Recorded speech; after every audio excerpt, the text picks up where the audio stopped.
Salut, tu vas bien? Alors aujourd'hui, je vais te montrer comment dessiner des mains, mais c'est surtout l'occasion de te montrer comment repérer, voir des analogies, c'est-à-dire des ressemblances, des formes qui n'ont rien à voir avec une main, et on va s'en servir pour construire et composer ce dessin.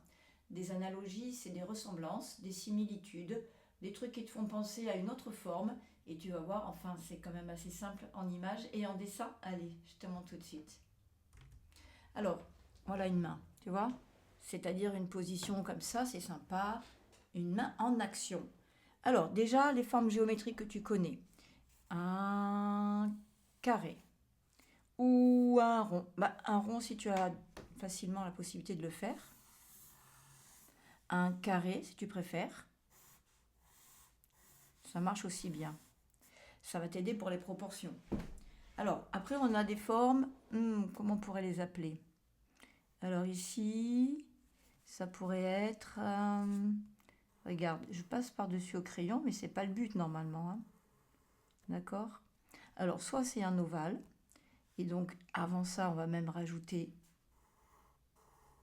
cette forme, disons, pas tout à fait rectangulaire. Et surtout, il faut bien repérer où elle se trouve, d'accord? Pas plus haut, pas au milieu.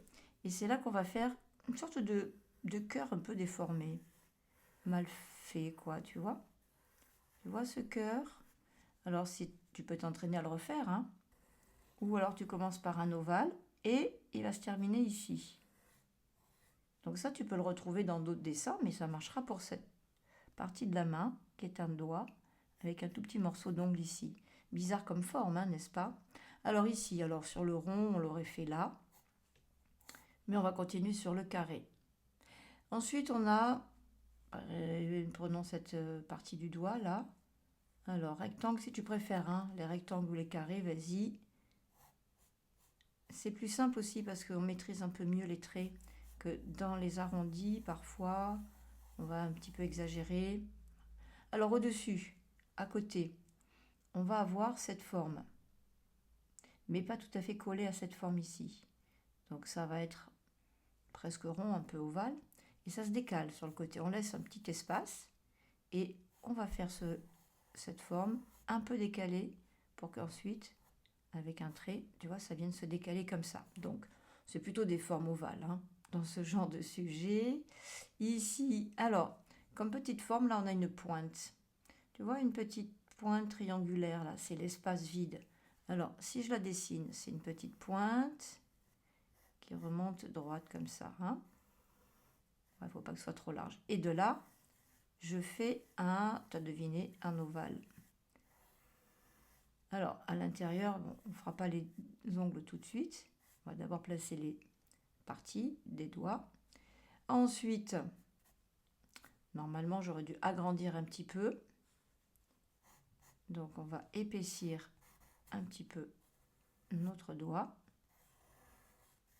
C'est-à-dire que même si je m'intéresse aux formes, il faut vraiment être sûr que les proportions sont correctes. Petite pointe aussi entre les doigts. C'est un triangle très fin qui s'écarte un peu en haut. Là. Voilà. Allez, on va faire une forme. Alors, il y en aura deux là, parce que je vois que c'est plus étroit. Ici, je vais faire un ovale comme ça. Enfin, finalement, on n'a pas des formes très, très, très bizarres, hein. Toutes ces formes, tu les connais. Alors, il faut vérifier aussi que l'autre forme, et on va la descendre un peu. C'est pas que la forme, hein, c'est sa position. Alors, justement, la position, ça démarre plus bas. Il faut quand même faire attention à ça. La position, les proportions. Donc, je descends plus bas. Premièrement, un rond et deuxièmement, un plus petit. D'accord? Même, je vais te dire ovale. Allez. Et là, un plus petit rond. Tu vois, c'est pas grave, tu tâtonnes. Tu vois ce que je te montre, hein? Alors, on va descendre un trait droit parce que ça m'intéresse aussi, ce petit espace blanc. Alors, ça fait quoi comme forme? Ça te fait penser à quoi? Rien de particulier, cet espace-là que je mets en hachure. C'est pas grave si ça n'a pas de nom. En tout cas, la forme, tu l'as vue. Alors, pour ce dernier doigt, je vais ajouter, j'ai envie de dire, un ovale comme ça, tu vois, parce qu'il y a toujours une petite petit peu de courbe hein, quand même dans les doigts. Un ovale et après on fera le petit triangle foncé là. Donc l'ovale, et oui ça va un petit peu déborder là, le triangle. Et puis dessous, l'autre partie entre les deux plis, c'est un triangle, bon, qui fait un peu des courbes, mais ça s'élargit donc et ça se termine en courbe. Alors pour moi un triangle ça peut être des lignes droites et parfois un triangle ça peut aussi avoir des côtés en courbe. À partir du moment où je vois 3 sommets, je me dis dans ma tête que c'est un triangle, tu vois. Tout ça, c'est des formes géométriques un petit peu, on va dire, simplifiées. Hein. Alors, on va un petit peu gagner ici. Là, on va bien courber. On va ajouter une ligne en diagonale, parce que moi, le carré, c'était une ligne plutôt droite, horizontale. Voilà. Là, tous ces petits contours, ça, ben, évidemment, c'est du détail. Alors, on va continuer avec un autre modèle, parce que c'est important quand même que tu t'entraînes sur différents modèles. Alors, une autre main. Et la voici. Bon, c'est une main qui est un peu plus grande. Voilà. Alors, qu'est-ce que tu vois comme forme? Est-ce que déjà, là, dans l'ensemble, cette forme qui contourne, on pourrait diviser comment, là? Réfléchis un peu. On commence pas par faire le contour direct, c'est un petit peu trop grand. Alors, on pourrait couper ici, là. Tac. On pourrait s'arrêter à la limite où ça creuse un peu au niveau ici. Donc, en faisant les contours comme ça,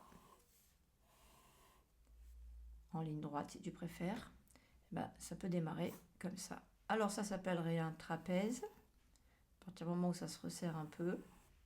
Et je ne vais pas la faire très grande, hein, mais il faut quand même que ce trapèze ressemble à celui-ci, même s'il est plus petit.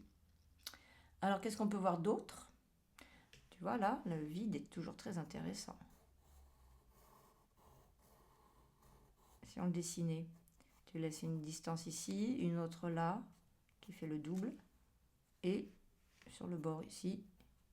Donc, il faut d'abord un peu diviser. On fait des petites portions, voilà. Alors, cette forme, un coin ici, angle droit. Après, pour l'instant, voilà, on la façonne, on la fait comme ça. Et même chose, on peut repérer des carrés, des rectangles. Qu'est-ce que tu en penses? Et tout ça, c'est une question aussi de dimension. Hein. Voilà, je vais te laisser un petit peu réfléchir. Je te montre que les formes sont plutôt géométriques. J'ai pas vraiment vu d'analogie. Alors une analogie, c'est une ressemblance vraiment avec une forme qui ressemble à quelque chose. Un pétale, une fleur, non, c'est trop compliqué. Un cœur, une lune, un petit croissant. Est-ce qu'on n'en repérerait pas là quelque part? Est-ce qu'il n'y aurait pas un petit croissant là? À un moment donné, ça va venir se placer par là, un petit croissant. Est-ce qu'il y aurait ici c'est pas un croissant ça, comment on l'appellerait? Je le mets n'importe où, hein, ça n'a rien à voir avec sa position. Tu vois ça? Peut-être comme une sorte de pétale. Voilà. Je cherche encore avec toi. Si tu en trouves un, tu me diras en commentaire. Parce que je ne vais pas m'attarder plus. Tu as compris le principe. Donc, même là, je te montre qu'on pourrait placer un ovale. Ou si tu préfères, carrément un petit bloc en rectangle. Ensuite, on fera les contours un peu plus bombés. Franchement, tu vois, c'était pas si compliqué, mais il faut que tu t'entraînes à bien repérer toi-même ces formes. Alors voilà, analogie, ressemblance, similitude, tout ce qui te vient facilement dans la tête pour représenter une forme compliquée, et tu te rappelles, tu assembles différentes formes pour composer ton sujet, en faisant bien attention à la position et à la bonne dimension, c'est-à-dire les proportions. Allez, ciao, on se dit à la prochaine vidéo. Abonne-toi, commente si tu veux quoi que ce soit. Et Kididro, c'est vraiment pour t'aider à progresser en dessin avec des jeux. C'est-à-dire que tu vas carrément faire des jeux sur l'écran pour t'entraîner à bien repérer, bien voir les choses. Et tu verras qu'après sur le papier, ça se passe beaucoup plus facilement. Je te dis à très vite.